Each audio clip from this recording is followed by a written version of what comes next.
আমি এখন অবস্থান করছি কুষ্টিয়া মিরপুর উপজেলার আমলা সদরপুর যে মাধ্যমিক বিদ্যালয় আছে সেই আমলা সদরপুর মাধ্যমিক বিদ্যালয় চত্বরে। আপনাদের একটু জানিয়ে রাখতে চাই, আমলা সদরপুর স্কলারশিপ ওয়েলফেয়ার ফাউন্ডেশন কর্তৃক বৃত্তি পরীক্ষা এখানে তারা অনুষ্ঠান করেছিল 24 সালে। এখানে সর্বমোট 1567 শিক্ষার্থী অংশগ্রহণ করেছিল। সেই জায়গায় থেকে 307 জন শিক্ষার্থী বৃত্তি প্রাপ্তি হয়েছে। তাদেরকে আজকে সম্মাননা এবং পুরস্কার বিতরণ দেওয়া হবে তাদের পক্ষ থেকে।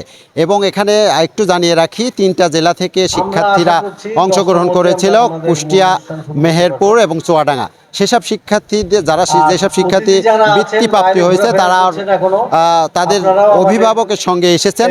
তারা তাদের সংবর্ধনা এবং সম্মাননা নেওয়ার জন্য। কিছুক্ষণের মধ্যেই আজকের এই কার্যক্রম শুরু হবে পবিত্র কোরআন তেলাওয়াতের মধ্য দিয়ে এবং জাতীয় সঙ্গীতের মধ্য দিয়ে আজকের এই অনুষ্ঠান শুরু হবে।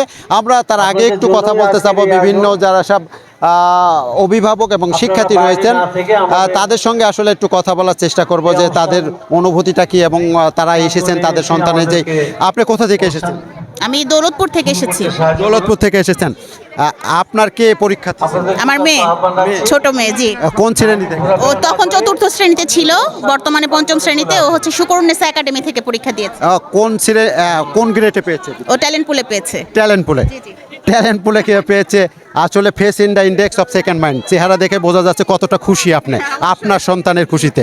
যখন শুনলেন যে আপনার ছেলে নামে মেয়ে ট্যালেন্ট পুলে বৃত্তি পেয়েছে, কেমন অনুভূতি? অনেক ভালো লেগেছে। এই অনুভূতিটা আসলে ভাষায় ব্যক্ত করা যাবে না। কারণ বাবা মা যখন একটা পর্যায়ে আসে তখন সে সন্তানের পরিচয়ে পরিচিত হতে চায়। মানে এর থেকে বড় পাওয়ার হতে পারে না যে সে এখন 4র্থ শ্রেণীতে আছে।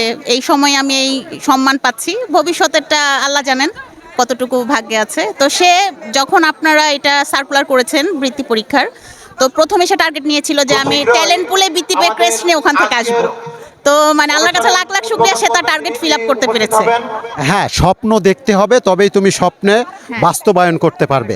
সেই স্বপ্ন। ওর বাবা কেমন অনুপ্রেরণা যোগায়? ওর বাবা অনুপ্রেরণা দিয়েছে।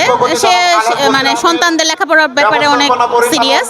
তো বর্তমানে আজকে উপস্থিত হতে পারেননি, ও একটু অসুস্থ। তো মানে ডক্টরের কাছে আছে, রওনা করবে আর কি, মনে হয় ধরতে পারবে না। তো আমরা এসেছি আর কি। আমার 2 মেয়ে, বড়টা হচ্ছে 9-এ পড়ে এবার, আর ছোটটা তো 5ম শ্রেণীতে উঠেছে। সেও এসেছে। তো এখন দেখা যাক কি হয়। ধন্যবাদ। মেয়ের সঙ্গে একটু কথা বলে আপনি বসেন। কি নাম তোমার? ফান্নাদ আফসারা প্রিয়া। কেমন লাগছে তোমার? ভালো। কেমন ভালো? অনেক ভালো। এখানকার পরিবেশটাও আসলে অনেক ভালো। ভালো না? পরিবেশটা খুব ভালো লেগেছে। কিছুক্ষণ পরে তোমাকে সম্মাননা দেওয়া হবে। যখন এই সম্মাননা নিবে কেমন লাগবে? অনেক ভালো। কখনো যদি পড়া না পারো, বাসায় তোমার আম্মু যদি কোনো পড়া জিজ্ঞাসা করে, না পারলে তোমাকে বকা দেয়? তোমার আম্মু কি কখনো পড়ার জন্য বকা দেয়? দেয়। দেয়। কেমন বকা দেয়? একে বলে এটা করছো না কেন, পড়ছো না কেন, ভালো হচ্ছে না, এমন কিছু বলে? না, সেরকমটা না। তাই নিজে থেকে পড়তে বসো? আম্মু বললে পড়ি। আম্মু বললে? যাক, যেমনটি শুনছিলেন আসলে তাদের উচ্ছ্বাস, তাদের আনন্দ,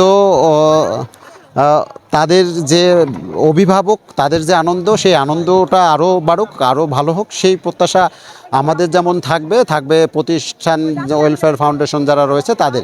আমরা একটু কথা বলবো। আপনি কোথা থেকে এসেছেন? আমি দৌলতপুর থেকে এসেছি। দৌলতপুর থেকে। আমি আসলে দৌলতপুরে বেশি দেখতে পাচ্ছি। একটা শিক্ষা প্রতিষ্ঠানে কথা বললাম, সেখান থেকে 27 জন শিক্ষার্থী বৃত্তি পেয়েছে। তো আপনার কি সন্তান? আমার ভাগ্নে। জি। কেমন লাগছে?